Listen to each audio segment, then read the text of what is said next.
Góði gestir, ég heiti Halldór Steinn Steinsson og formaður Ljósstæknifélags Íslands. Og ég vil bjóða ykkur velkomin á Íslensku lýsingaverðlaunin. Okkur hjá Ljósstæknifélagi Íslands mikil ánægja að iðnaðar- og viðskiptaráðherra Ragnheiður Elín Árnadóttir sjái sér fært að vera með okkur hér í kvöld og afhenda þessi verðlaun. Og ég vil því bjóða hana sérstaklega velkomna hér í kvöld. Á einu plakatinn í afmælissýningu LFÍ sem hér í salnum sýnd gömul blaðagrein með fyrirsögninni Ljós skapar líf. Þessu erum við svo sannarlega sammála hjá Ljósstæknifélagi Íslands og segjum að rétt notkun á ljósi og góð lýsingarhönnun skapi betra líf. Það segir í markmiðum félagsins meðal annars að hlutverk þess sé að stuðla að betri lýsingu og sjónskilyrðum og veita almenna hlutlausa fræðslu allt varðar lýsingu og sjónstarf.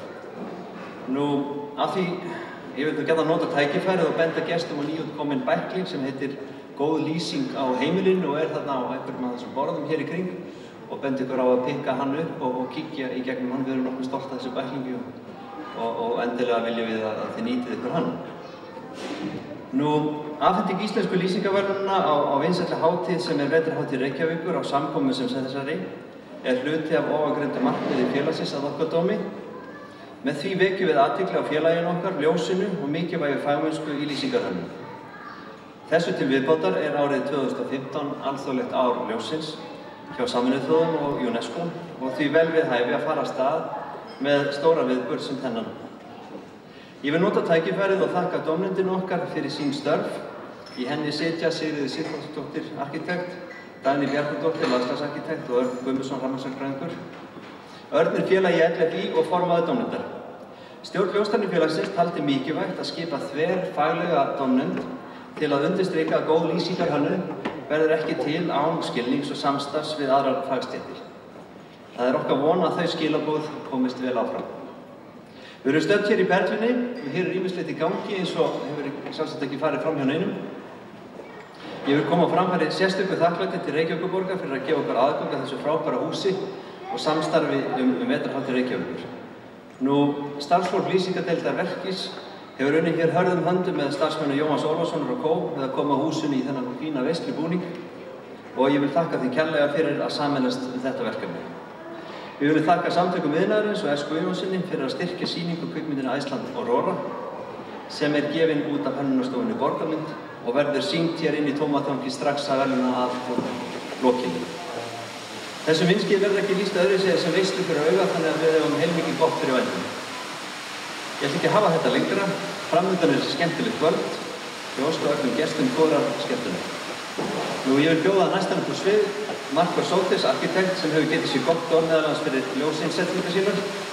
Ég telst til að opnunaratriði vetrarhátíðar Reykjavíkur hafi komið í þrígang úr hans smiðju og hvert öðru flottara. Þannig að Marko Sótis, ég bjóða þið velkomin hér á svið.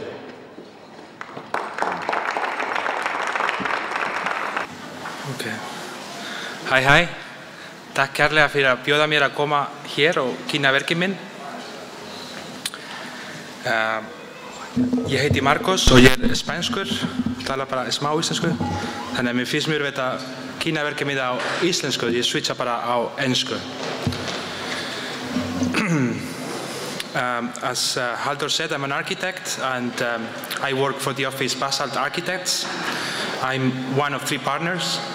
But apart, I'm also an artist, and I work with the medium of light in my work, where I explore different issues, mainly very connected to the city and public spaces. I always like to present this picture because this is my neighbor's house, and sometimes when I find myself very kind of limited in my living room, I like to expand it and project my TV in my neighbor's house, and in that way I get like a very extended living room. I like this kind of quality of light to change things in a way. I'm going to present 3 projects. This is one project I did recently made in Roskilde Festival in Denmark, where they invited me to create a light installation. And this is the structure that I came up with. It's a very tall, 9-meter high by 12-meter wide structure that provided kind of shading and occupied the center of this this park in the middle of the festival. And it was covered by a type of fabric that would allow me to illuminate it in a particular way. So during the day, it has this function of, space for resting and, waiting for the concerts to start at night. But then in return at night, the whole structure is illuminated and becomes like a huge candle, you could say, in a way. And this is one of the things that I do. I explore the medium of video mapping, which it is a technique that allows you to basically project video images in 3 dimensions. So you are no longer concealed to the limitations of a 2D screen, but you can actually map a 3D object in 3D space with a single projector in this case. So there was a series of video animations that were created in this way. It started through a digital model that was then replicated into the actual physical model. And one of the things that I explore in my work is precisely that, how to combine the physical with the digital in order to become one and give it like an extra dimension. This stood for like about 6 days.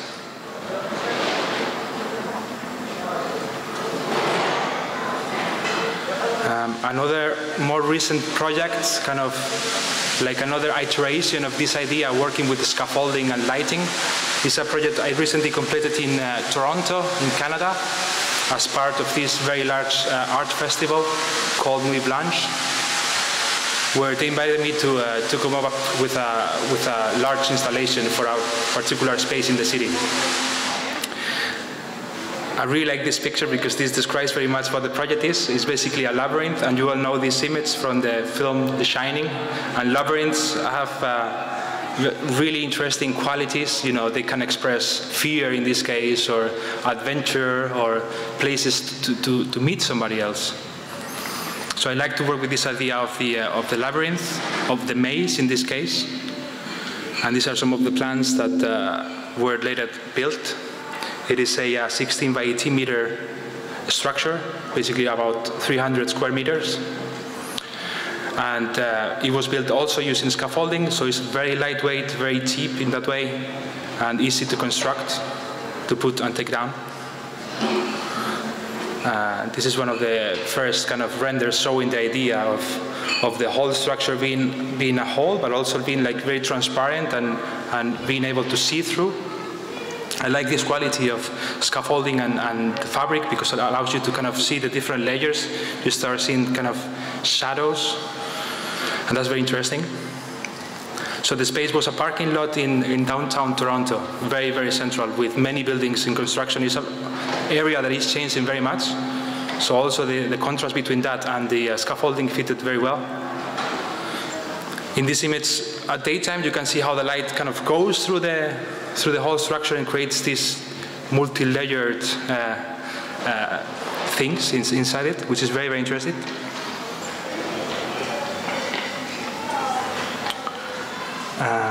I think there is a video here. Just showing. Okay, so this is a video I made of the finalized piece. This just stood for one night. So it was very, very ephemeral, very temporary, but it attracted thousands of visitors. It stood out for 12 hours, and it was a constant flow.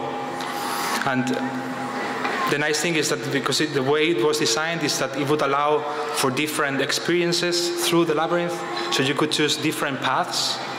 And it was very, very narrow paths, so you would kind of, if you encounter somebody coming in the opposite direction, you would have to come very close to each other. And I like this moment of, coming very close to each other with a total stranger. And you can see here like the shadows of people being farther back in other paths. I don't think you can hear the sound. No, there's no sound, right? But it was interesting, the sound, because it was so many people that you would hear voices all around you, but still you would be sometimes just alone in your little corridor, but people would be like around you in the next corridor. So that was very interesting. And basically the light just goes through through the fabric and illuminates the whole structure, becoming a whole.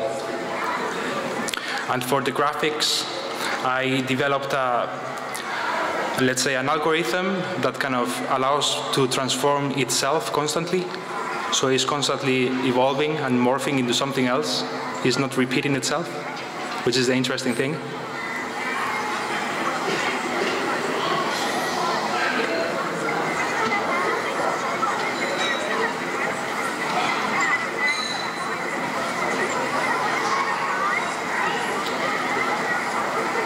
Yeah, so as I said, this is a kind of like a project in process, because every time I work with this medium, I try to expand what I already know, or try to take what I learn from each project into something else, adding something new.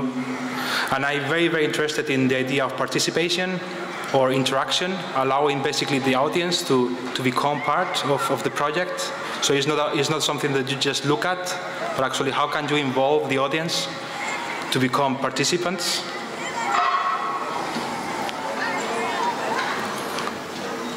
Here are some pictures. You can see how very, very narrow paths created this kind of landscape of, walkways inside the structure.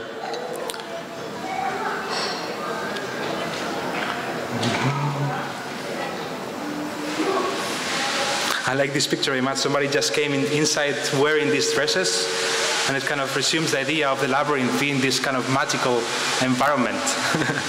I was very, very lucky to capture this moment, because it was very unexpected. And finally, I want to present this new project that I'm just showing during this weekend, called Ljósvarða, which you can see in Hallgrímskirkja. It's part of Vetrarhátíð in Reykjavik, where I'm working with the facade of the church, Hallgrímskirkja.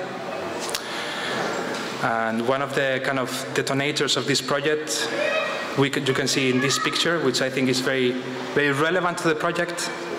This is the photo work of the photographer Arthur Leifspeak in the 1950s, who was famous for depicting images of children playing on the streets of New York. And at that time, the streets of New York had this quality of being a space for playing, very alive, not so much traffic, basically. And today is something completely that is gone. Basically, the street is just a space in which the car is the main, the owner, right? So these spaces for chance activities are basically very hard to find in the city anymore.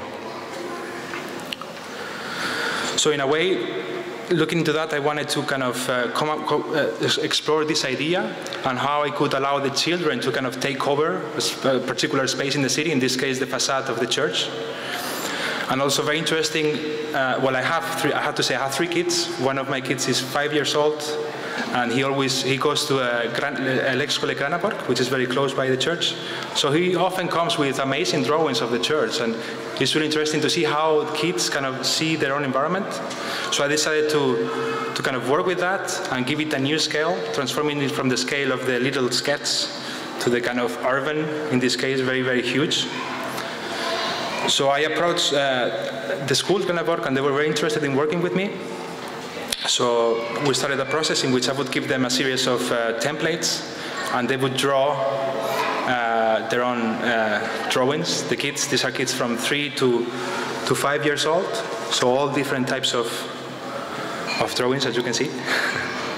So I gather like about 150 different drawings, really beautiful and really very different, kind of each of them representing, in a way, their own personalities.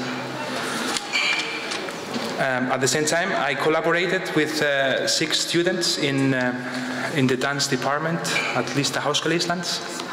So I wanted also to incorporate this element of performance, this performative element into the piece. And we filmed their performance that they choreographed themselves. So I gave them the freedom to become owners of the project as well. So I took all this material home and worked with it. And here is a picture of what it looks inside the van, where I'm projecting, where I'm this whole weekend during 4 hours, and I'm stuck in there. The first night there was a musician playing live with me, whose name is Þórarna Dögg Björnsdóttir. And I also play my videos live, so I'm constantly changing and modifying things according to whatever mood I have in that moment. So it's always changing, that's the idea, it's live. And this is one of the final last pictures. You can see the little drawing, how it becomes, you know, so with such a big scale. I think it's very interesting. And it was fun, the night of the opening, all the kids were there, the kids that draw the pictures, and you could see them like pointing, hey, this is my drawing, this is my drawing. And it was such a beautiful moment. So the kids kind of becoming, you know, gaining so much importance. Here's a picture of the crowd the day of the opening. It was very crowded. Some more pics. If you haven't gone to see it, I recommend you to stop by. It will run from 8 till 12 until Sunday. And also, I also incorporate elements of my other works. So everything is becoming like an evolving project in a way, where I kind of manipulate things differently, kind of readapting, changing according to the particular features, in this case of the church.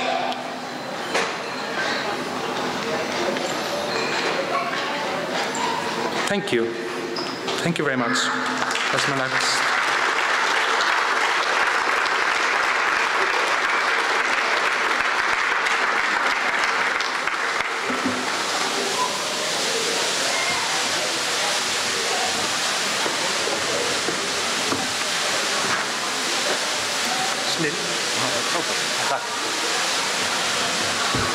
Thank you very much, Marcus, for your very interesting talk. I hope this will be an inspiration eða innblástur fyrir þá sem horfa hér á að taka þátt í vetrarhátíð að ári og gera eitthvað skemmtilegt. Nú, næst á dagskrá formaður dómnefndar sem ætlar að fara yfir störf dómnefndar, Árni Guðmundsson.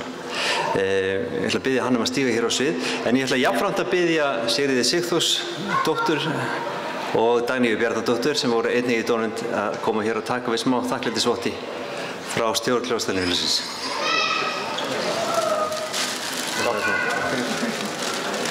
Þannig að þá bara bjóða þér svið. Jú, allt fyrir ekkert. Já.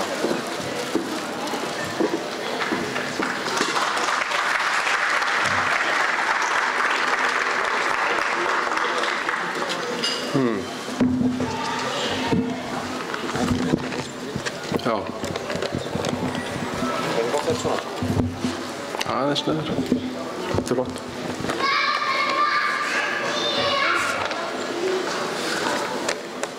Já, ég þakka fyrir þennan þakklætisvott frá félaginu. Þetta var nú ekki inn í samningnum við dómnefndina, þetta var óvænt ánægja. Ágæti iðnaðar- og viðskiptaráðherra, ágæta samkoma. Með íslensku lýsingaverðlaununum ætlun Ljóstæknifélags Íslands að vekja athygli á þætti góðrar lýsingarhönnunar og lýsingarlausna í byggðu umhverfi, hvort heldur í byggingum eða á opnum svæðum. Einnig það von félagsins að verðlaunin varpi ljósi á lýsingarhönnun sem viðurkennt fag í tengslum við gerð mannvirkja og aðrar verklegar framkvæmdir. Það sé vert að staldra við og taka lýsingarhönnunina markvisst með inn í myndina. Vinningshafar íslensku lýsingaverðlaunina verða sjálfkrafar fulltrúar Íslands í norrænu lýsingaverðlaununum sem afhent eru annað hvert ár. Næst hér á landi árið 2016. Þannig að vinningstillaga íslensku lýsingaverðlaunina á næsta ári verður því einnig með í pottinum í þeirri úthlutun. Eftirfarandi tegundir verkefni komu til greina við val á verki ársins. Lýsing innanhús, þar sem lýsingin undirstrikar hönnunina og þá starfsemi sem á sér stað. Lýsingin þarf að vera hluti af heildarhönnun og æskilegt að nýbreytni sé að ræða, annaðhvort í hönnun, samsetningu eða tækni. Lýsing í útirými, þar sem lýsingin marktækur hluti við skipulag svæðis og hefur verið notað meðvitað við heildarhönnunina. lýsing torgs eða minna útisvæðis, veglýsing eða brúalýsing, útilýsing byggingar. Bygging þar sem dagsljós, raflýsing og stýring þess spila saman á samfærandi máta. Nú eins og hér hefur komið fram þá skipaði Ljóstæknifélagið 3 manna dómnefnd og Halldór er búinn að kynna okkur, þannig að ég ætla að hoppa yfir það. Það er ákveðin heiður að vera valinn til að sitja í dómnefnd, en því fylgir líka ábyrgð. Það þarf að fella dóm. Því er mikilvægt að meta verkin af hlutlægni og ekki síst eins og hér átti við þegar verkin eru þekkt. Það er vita hverjir standa á baki verkana. Dómnefnd skipulagði sig vel í byrjun og sett upp einkunnakerfi byggt á áherslum Ljóstæknifélagsins. Við lásum síðan niður innsendar tillögur og gáfum þeim einkunn í hverjum flokki. Eftirfarandi flokkar voru notaðir við einkunnagjöfina: nýsköpun og sköpunargleði. Lýsingarhönnunin ætti bæði að skapa heild með verkefninu og bæta einhverju við gæði þess. Lýsingarhönnunin þarf að vekja athygli og bera merki nýbreytni. Tæknileg gæði. Lýsingarhönnunin þarf að samanstanda af tæknilegum og fagurfræðilegum gæðum þar sem upplifun hennar, svo sem litir og styrkur, undirstrika gæði og sérkenni verkefnisins. Virkni. Það ljósumhverfi sem skapast þarf að styðja bæði upplifun og önnur gæði verkefnisins. Notandinn upplifir að lýsingarhönnunin sé skynsamlegur eða eðlilegur hluti af heildarhönnun og að hún dragi fram gæði verkefnisins. Sjónræn og fagurfræðileg sjónarmið. Lýsingarhönnunin þarf að skapa yfirlit og samhengi þar sem sérkenni verkefnisins og staðarandinn er dregin fram. Og að auki er horft til orkunotkunar og reksturs, hvaða ráðstafanir hafa verið gerðar til orkusparnaðar og rekstrarhagkvæmni og algildrar hönnunar, þar sem vísað er til heildrænnar nálgunar varðandi notkun og notanda. Þetta voru þau atriði sem lágu til grundvallar okkar vinnu og voru inn á einkanna skemanu. Dómnefndin fékk 8 útnefningar til umsagnar. Góðar og vandaðar tilnefningar bárust sem teknar voru til skoðunar á grundvelli fyrrnefndra atriða og síðan voru þau verkefni skoðuð á vettvangi sem hæst skoruðu. Farið var í heimsókn í ljósaskiptunum svo bæði væri hægt að njóta birtu og myrkurs á vettvangi. Auk þess var rætt við notendur kosti og galla lýsingar og búnaðar hverju sinni, hvernig þeim líkaði við verkið og hver upplifun þeirra var að því. Verkið sem varð fyrir valinu að þessu sinni er ekki stórt eða lætur mikið yfir sér. Það gegnir þó veigamiklu hlutverki í sínu samhengi. Samspil umhverfismótunar og lýsingar er einkar vel heppnuð. Almenna lýsingin í verkinu þjónar vel sínu hlutverki og auk þess sem að hlutar af lýsingunni auðgar umhverfið með gagnvirkri nýstárlegri lýsingarlausn. Þannig er stemningin breytileg eftir því sem við á, hvort sem er að ræða árstíðir eða athafnir. Heildarútkoman er sannfærandi, lýsingin er þar mikilvæg og eigendur eru stoltir af verkinu. Tæknilega er verkið vel útfært, skapar gott yfirlit yfir svæðið, dregur fram sérkenni verksins og styrkir staðarandann. Það má segja að lýsingin sé svona þriðja víddin í verkefninu og eykur upplifun og fjölbreytileika svæðisins. Nú vil ég biðja háttvirtan iðnaðar- og viðskiptaráðherra, Ragnheiði Elínu Árnadóttur, að koma hér upp á sviðið og vera með mér þegar ég tilkynni úrslitin og jafnframt að afhenda verðlaunin.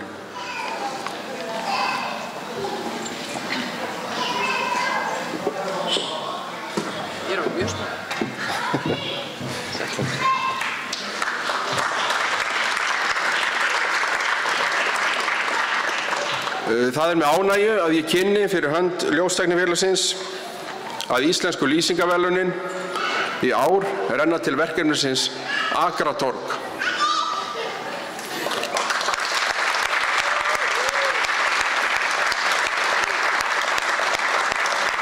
Vinningshafar eru, og ég ætla að biðja fulltrúa þeirra að koma hér upp, lýsingarhönnun, það lýsingarteymi Verkís verkfræðistofu, landslagsarkitekt, það Landmótun SF og eigandi sem Akraneskaupstaður.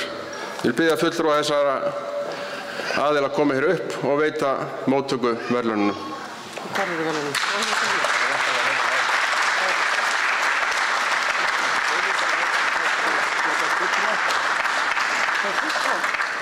Þetta fyrir verkfræðistofuna.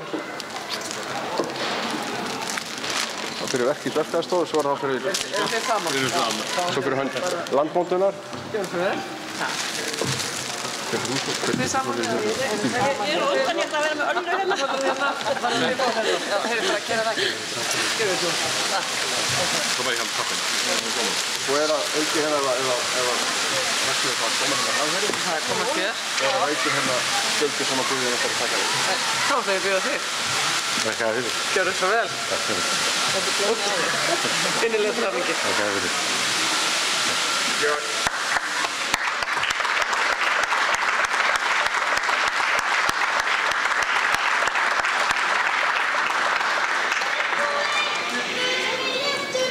Þú voru allir búin að mynda, það ekki? Æ, heyrðu, það var að taka aðra hérna. Það var að mynda okkur líka. Er blómin í andlitinu?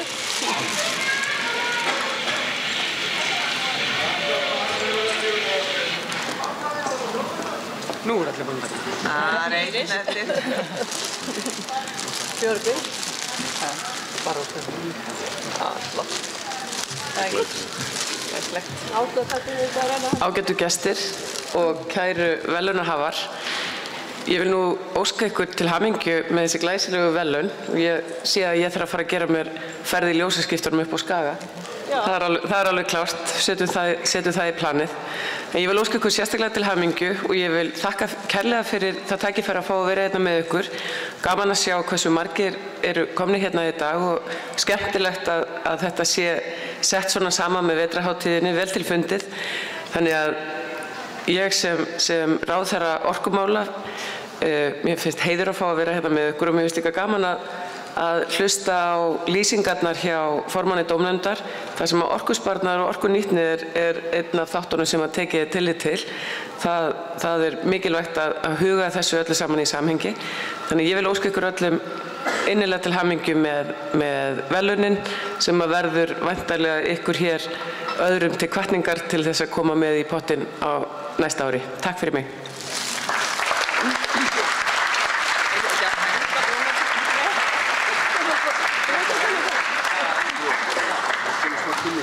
Já, þannig að við erum bara búin. Já, það heldur áfram. Það heldur áfram dagskráin.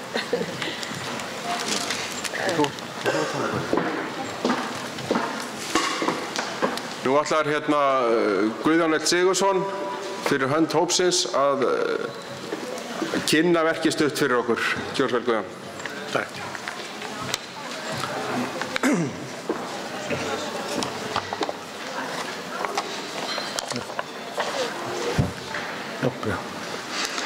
Ráðherra, kæru gestir.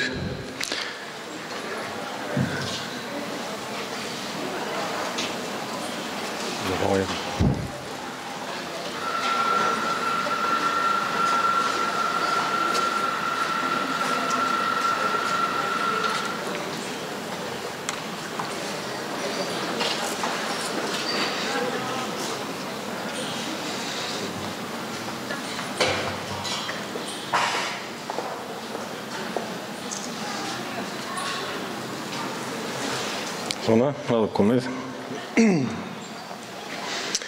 Nú, ég vil byrja að þakka fyrir okkur sem að hér erum nefnd og fyrir þann mikla heiður sem okkur er sýndur með þessari viðurkenningu. Það er ómetanlegt að fá svona viðurkenningu. Árið 2003 var efnt til íbúaþings á Akranesi um miðbæinn. Á íbúaþinginu kom greinilega fram að íbúar vildu meiri metnað varðandi ásýnd bæjarins og umhverfi. Þar komu fram athugasemdir að Akratorgið þarfnaðist upplýstingar og ýta þurfti undir notkun gamla bæjarhlutans og viðhald húsa og gangstétta. Draumurinn var að gamli bærinn yrði aðlaðandi og líflegur. Árið 2005 var efnt til samkeppni framtíðarskipulag Akratorgs og næsta nágrennis. Tillaga landmótunar var hlutskörpust og hlaut fyrstu verðlaun. Meginhugmynd verðlaunatillögunnar var að skapa torg sem akkeri menningar, viðburða og þjónustu á Akranesi. Grundvöllur og forsendur fyrir uppbyggingu á svæðinu fólust í því að endurreisa Akratorgið og gefa því fegurri ásýnd. Byggingar frá ýmsum tímabili mynda meginumgjörð torgsins. Það gert ráð fyrir því að Suðurgata 62 og 64 víki fyrir nýrri menningarmiðstöð leið og leiðmun tenging við smábátahöfn Batnas svo og Sjávarsýn. Nú ekki var ráðist í framkvæmdir strax og sjálfsagt hefur hrunið og ýmislegt annað árið þessu valdandi en á íbúaþingi árið 2010 þar sem sjónum var beint að þeim sérstöku gæðum sem fundamenn vildu að Akranes væri þekkt fyrir var máli tekið upp aftur. Þar kom fram að íbúar Akranes vildu að það yrði fyrirmynd annara fyrir snyrtilegt umhverfi. Að umhverfi sé undirstaða alls annars og ekki síst að þeir vildu koma sálinni í bæjarlífið.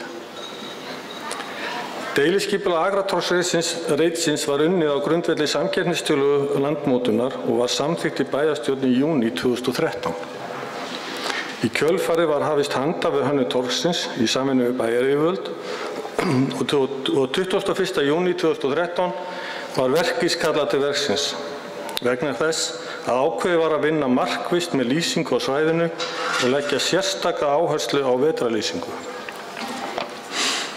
Torgið var hannað og skipulagt í mjög góðu samstarfi við bæjaryfirvöld og haft var að leiðarljósi að þar var að finna grænt yfirbragð.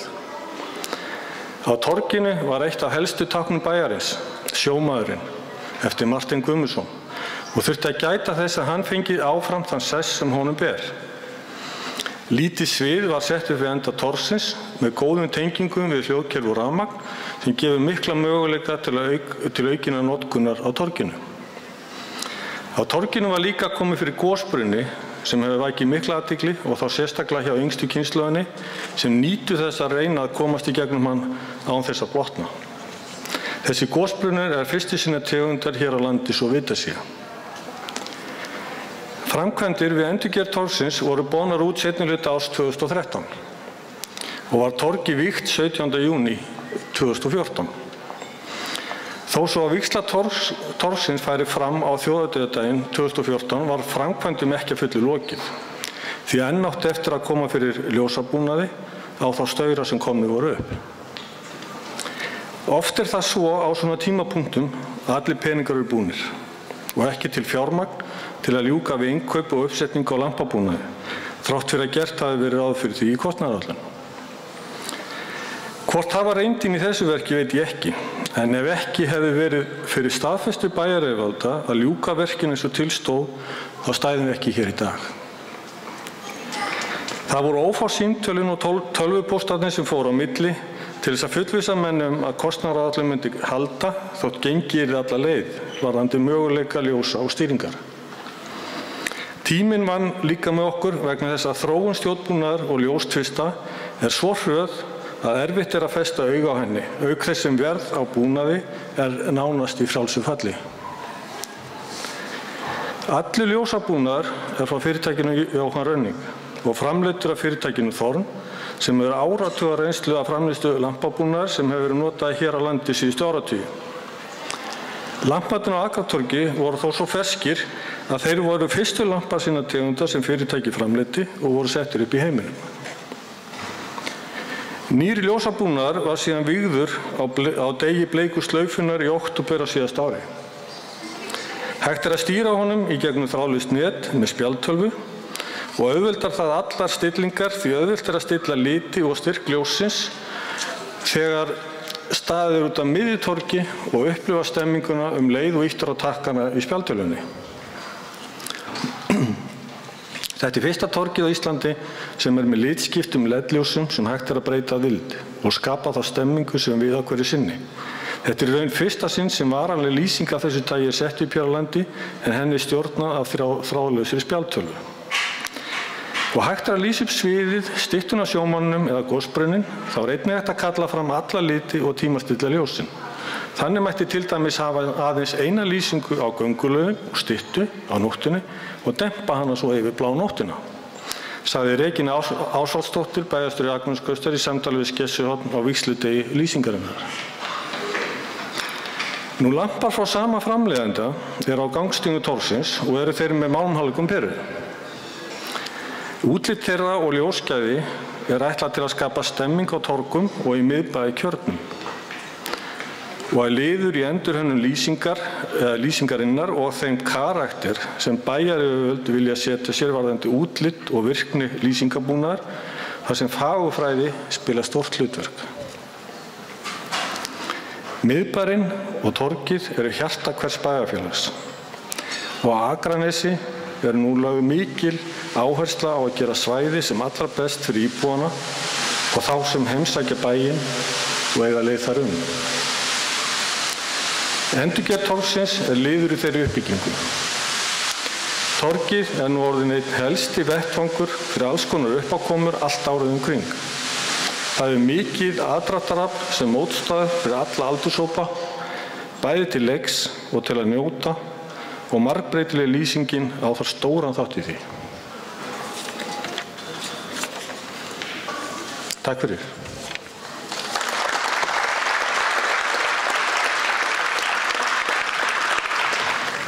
Jæja, ágætu gestir, þá formulegri dagskrá lokið hér á sviðinu, en inn í Svartatangi hérna, Tómatangi í Perlunni, býður okkur magnað sjónarspil, Iceland Aurora í útgáfu Hönnunarstofunnar Borgarmynd. Þannig að ég vil bjóða ykkur velkomin að ganga inn í Tómatang Perlunnar.